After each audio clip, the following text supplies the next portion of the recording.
철커덕 문이 열리는 소리가 들리자 심장이 멎는 듯했고 몸은 순간적으로 굳어버렸다. 문틈으로 희미한 얼굴 하나가 빼꼼히 방 안을 쳐다보고 있었기 때문이다. 바로 주인 여자였다. 아, 왜 함부로 남의 방문을 여세요? 내가 소리쳤다. 그녀는 미안해하기는커녕 태연한 목소리로 대꾸했다. 아무리 불러도 대답이 없길래 노크도 했어요.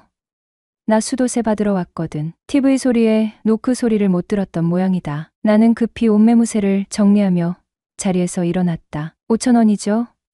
잠시만 기다리세요. 그런데 그녀는 한 발 더 다가와 말했다. 잠깐 들어가도 되지? 이 상황에서도 태연하게 방에 들어오겠다는 그녀를 보며 속으로 혀를 찼다. 참 대단한 여자네. 아, 네, 그러세요. 안방에서 돈을 꺼내와 그녀에게 건넸다. 아주머니, 오늘 일은 비밀로 좀 해주실 거죠? 네.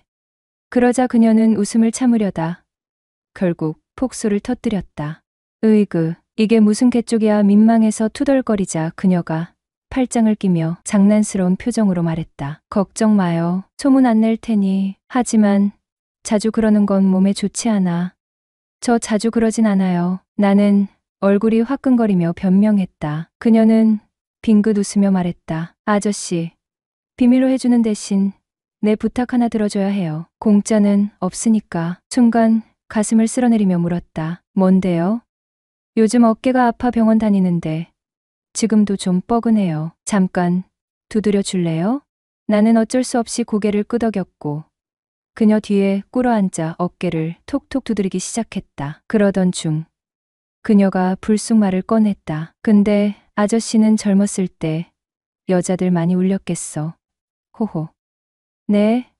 그녀의 말이 무슨 뜻인지 대충 짐작은 갔지만 나는 은근슬쩍 물었다. 무슨 뜻인데요? 여자들 많이 울리게 생겼더라고요. 나 이만 가볼게. 그녀는 그렇게 떠났고 그날 이후로 우린 서로를 남녀로서 조금씩 의식하기 시작했다. 하루는 감기 몸살에 걸려 몸이 추워서 떨리고 머리까지 아파 꼼짝없이 누워만 있어야 했다. 몸이 아프니까 누군가 옆에 있었으면 좋겠단 생각이 들었다. 그때였다. 대낮에 내 방 TV 소리를 듣고 주인 여자가 찾아왔다. 아저씨, 안에 계셔. 난 대답할 기운조차 없었다. 똑똑똑. 이번엔 노크 소리가 들려왔다. 아저씨, 안에 계시냐고요. 내가 자기 서방도 아닌데 왜 이렇게 불러대는지. 아무튼 그녀 목소리는 마치 천사처럼 들려왔다.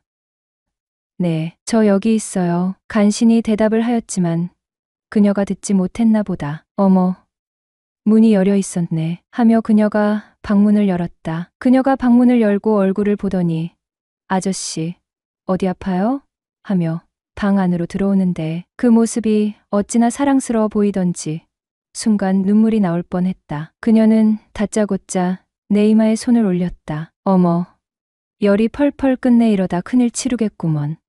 그 정도까진 아니에요. 한숨 자고 일어나면 괜찮아지겠죠 뭐. 그냥 두면 안 되겠어. 내가 약 지어올게. 지금 어떻게 아파요? 자고 일어나면 괜찮아질 거라니깐요. 어떻게 아프냐니까. 그냥 온몸이 떨리고 머리가 아프고 목구멍도 좀 칼칼하고 그래요. 그럼 잠시만 누워있어. 내가 바로 약 지어 올 테니까. 그녀는 약 사러 나가기 전에 수건에 물을 적셔 이마에 올려주고 가는 배려도 잊지 않았다. 아파 도와줄 수 있는 사람이 주인 여자라니. 순간 많은 생각이 스치고 지나갔다. 잠시 후 그녀가 약국에서 몸살약을 사왔다. 아저씨, 약을 식후에 먹으라고 했거든요. 식사는 하셨어요? 아뇨, 밥이 안 넘어가요. 그럼 잠시만 기다려봐요. 그녀가 주방으로 갔다. 밥을 죽으로 만들어 왔다. 자, 일어나 봐요. 빨리 한술 뜨고 약 먹어야죠. 그녀는 나를 일으켜 세우더니 죽을 떠먹여 주었다. 아주머니, 고마워요. 안 고마워해도 되니깐 빨리 몸이나 회복하셔. 근데 저한테 왜 이리 잘해주세요? 아저씨도 나중에 갚으면 되지. 세상에 공짜는 없으니깐. 네네, 무슨 부탁이든 들어드리죠. 이제 아주머니는 제 생명의 은인인데. 이후 약까지 먹고 한숨 푹 자고 일어나니 아까보다 몸 상태가 많이 좋아진 것 같았다. 체온도 많이 내려간 것 같고 두통도 제법 많이 가셨다. 무엇보다 속이 편했다. 근데 주인 여자가 아직도 내 방에 죽치고 앉아 마치 자기네 안방처럼 의자에 앉아 TV를 보고 있는 거다. 아주머니, 집에 안 가셨어요? 어머, 아저씨 일어났어요? 네, 지금 몇 시예요? 5시간 넘었어요. 근데 왜 집에 안 가시고 여기 계세요? 집에 갔다 왔지. 집에 가서 점심 먹고 쉬고 있는데 혼자 있는 아저씨가 걱정이 돼 다시 왔어. 그녀는 내 곁에 다가오더니 자연스럽게 이마에 손을 댔다. 어머, 이제 열도 많이 내렸어. 이제 물수건 안 해도 되겠는데. 그녀는 내가 잠든 사이 계속해서 물수건을 바꿔가며 간호를 한 모양이었다. 그리고 그녀는 저녁까지 챙겨주었다. 아주머니, 이제 집에 가세요. 저 이제 혼자 있어도 되거든요. 무슨 소리야. 혼자 있다 안 좋은 일 생기면 어떡해. 아주머니, 저도 남자예요? 누가 뭐래? 꺼림칙하지 않으세요? 뭐가? 둘이서 같이 밤을 지새는 거? 네. 호호. 아픈 사람 안 덮칠 테니까 염려 말고 주무셔. 나는 어이가 없어 웃고 그녀는 민망하다는 듯 웃었다. 이러는 거 아저씨가 알면 어떡하려고 그래요. 오해 사기 쉬운데. 상관없어.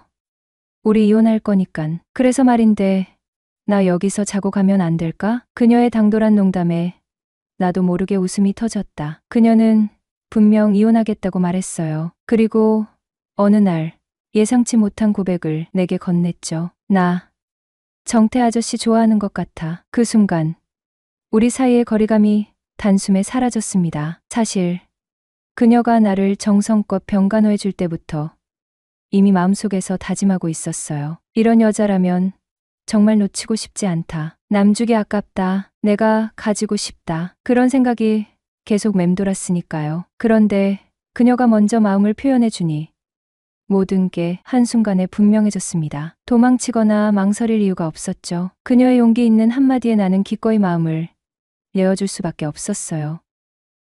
안녕하세요. 올해 35살 미혼남입니다. 지방대를 졸업과 동시에 첫 직장을 얻었고 회사 근처에서 자취를 시작한 지 횟수로 벌써 10년째네요. 그리고 6달 전쯤에 15살 연상의 여자친구를 만났어요. 바로 제가 거주하고 있는 집 주인 여자입니다. 정확히 1년 전 원룸 건물 관리인이 연락이 와서 건물이 다른 사람에게 팔렸으니 앞으로 월세를 10만 원 올려달라고 하더군요. 그래서 재계약을 하지 않고 다른 집을 알아보았죠. 처음엔 당연히 부동산을 통해 알아보았어요. 반전세로 월세는 30 정도까지 괜찮다고 투룸 정도로 알아봤고 부동산에선 괜찮은 매물이 몇 개 있으니 시간 되면 나오라고 하더군요. 그래서 주말에 시간을 내어 집 구경을 다녔어요. 제가 크게 따지는 게 없어 부동산에서 보여준 대부분의 집들이 마음에 들었어요. 그래서 마지막에 본 집으로 가계약을 하려고 부동산에서 계약서를 적는데 관리비가 따로 15만 원이 있다는 거예요. 그래서 무슨 30평대 아파트도 아니고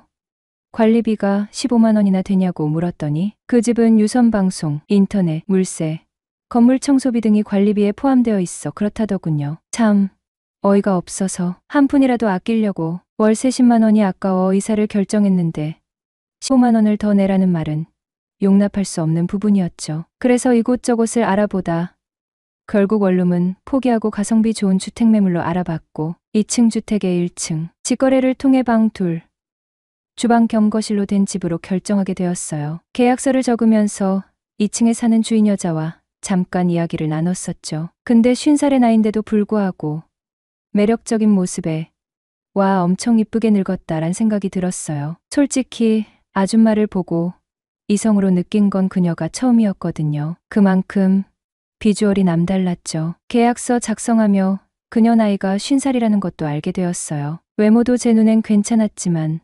성격도 너무 유쾌하고 좋았습니다. 우상이라고 하나요? 호감상 외모에 항상 웃는 얼굴을 하고 있는데 그녀의 첫인상이 얼마나 좋았겠어요. 하지만 처음부터 그녀를 이성으로 생각했던 건 아닙니다. 워낙에 나이차가 많이 났으니깐요. 더군다나 유부녀였거든요. 제가 사는 곳은 화성시 모처의 2층 주택입니다. 주변에 큰 회사들이 많아서 그런지 주로 혼자 사는 젊은 직장인 가구가 생각보다 많아요. 오피스텔이나 원룸 건물도 많고요. 사건의 발단은 그 집으로 이사가고 3개월쯤 지났을 때였습니다. 아마 그때가 6월 말쯤 되었을 거예요. 초여름 날씨였죠. 밤 11시경 정도였나? 갑자기 위층에서 삐그덕거리는 소리가 들려오는 겁니다. 한참 재밌게 드라마를 보고 있었는데, 이게 대체 무슨 소리야? 하고 처음에는 그냥 지나쳤는데 사람 비명소리와 함께 삐거덕거리는 소리가 아주 반복적으로 들리는 겁니다. 어디서 나는 소리인지 근원지를 찾으려고 TV 소리를 줄이고 귀를 기울였죠. 장기간 중국으로 출장 갔던 아저씨가 돌아와 모처럼 주인 여자와 회포를 푸는 소리였던 겁니다. 그런 상황을 처음 겪어보는 나론선 호기심 반, 기대 반으로 흥미로운 데란 생각을 했어요. 암튼 나이 50이 넘어서도 저렇게 금실이 좋을 수가 있구나. 이후 종종 층간소음으로 인해 잠을 설치긴 했지만 싫진 않았죠. 그리고 그때부터 주인 아줌마에 대한 강한 호기심이 생겨나더라고요. 그러던 어느 날이었어요. 퇴근하고 동료들과 가볍게 맥주 한잔하고 집으로 들어오는 길에 우연히 주인 아줌마와 마주쳤다. 밤 9시가 넘은 시간이었는데 그녀는 강아지를 데리고 공원에 산책을 하러 간다면서 나를 만난 것이다. 늦은 시간에 운동 가시네요? 했더니 자기는 사람들 많이 없는 조용한 시간에 가끔 운동을 하러 간다 하더군요. 그렇게 짧게 인사하고 집에 들어가서 씻고 누웠다가 입가심으로 맥주나 한 잔 더 하려고 편의점에서 캔 맥주와 안주거리를 사들고 집으로 돌아오는 길에 운동 끝나고 집으로 돌아오는 주인 아줌마를 또 만난 거예요. 어머 아저씨 또 만났네. 혼술하려고요? 네. 잠이 안 와서요. 한 잔 더 하고 자려고요. 나도 맥주 한 잔 하려고 했었는데 괜찮으면 나랑 같이 한 잔 할래요? 하는 거다. 네, 그러죠 뭐. 둘이 마시면 술맛도 나고 좋죠. 근데 갑자기 그녀와 단둘이 한 잔 하려니 가슴이 콩닥콩닥 뛰면서 설레어오는 거다. 밤마다 층간소음으로 잠을 설칠 때마다 그녀를 떠올리곤 했거든요. 근데 아저씨는요? 어제 중국 갔잖아. 보름 지나야 올 거야.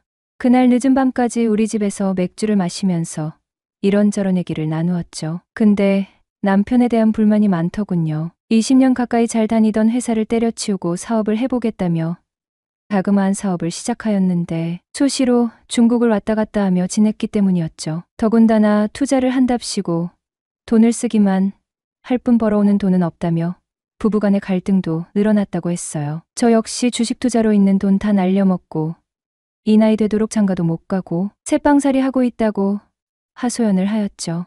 나 근데 총각이랑 술 마시니깐 술도 안 채고 너무 맛있는데 그녀의 뜬금없는 고백이라고 할까? 암튼 그때부터였어요. 그래요? 그럼 앞으로 종종 한 잔씩 해요. 내가 자기를 총각이라 불렀어야 했는데 아저씨라 불러서 기분 안 나빴어? 그런 걸로는 별로 신경 안 써요. 그럼 다행이고 그나저나 총각은 어때? 나랑 단둘이 술 마시는 거. 저도 좋죠. 언젠가부터 친구들도 안 만나고 혼술하는 날이 많았거든요. 그럼 나랑 술 친구하는 건 어때? 술 친구요? 그거 신선하고 좋은데요. 그날 아줌마와 술자리는 꽤나 흥미롭고 재밌었습니다. 이후 몇 번의 술자리로 이어졌고 결국 둘은 참지 못하고 사고를 치고 말았어요. 이후 아저씨가 해외 출장으로 집을 비울 때마다 아줌마는 내 방으로 찾아왔습니다.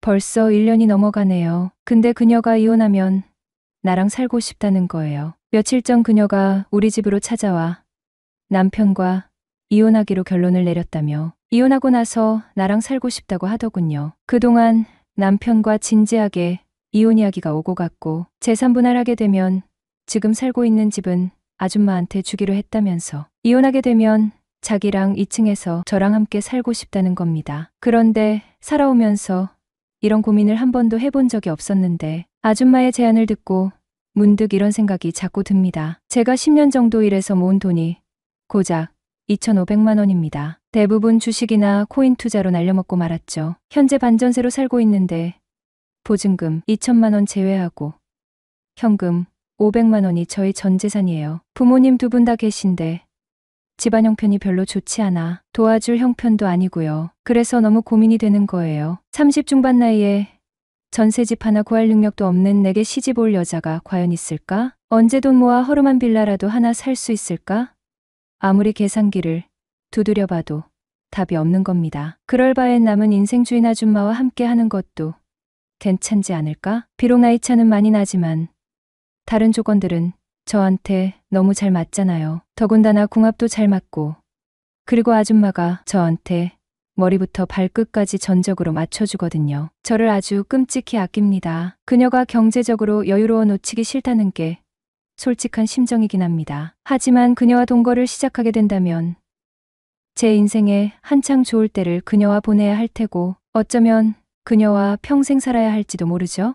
그래서 살짝 고민이었어요. 하지만 결정을 해야겠죠. 너무 재고 망설이다 보면 결국 아무것도 선택하지 못할 테니까요. 그래서 결국 그녀와 함께하기로 마음먹었습니다. 그녀가 내게 준 것이 너무도 컸고, 이번 고민을 통해 내가 그녀를 얼마나 사랑하는지 다시금 깨달았기 때문입니다. 한참을 고민하던 중 내가 그녀와 헤어진다면 어떤 모습일지 상상해봤습니다. 그 생각만으로도 참 비참하더군요. 이 나이에 전 재산을 잃고 곁에 있던 친구들마저 하나둘 떠나간 상황에서 문득 술 한잔 나누고 싶을 때 연락할 사람이 떠오르지 않았어요. 유일하게 생각난 사람은 바로 그녀였죠. 내 옆을 지켜주는 단 한 사람.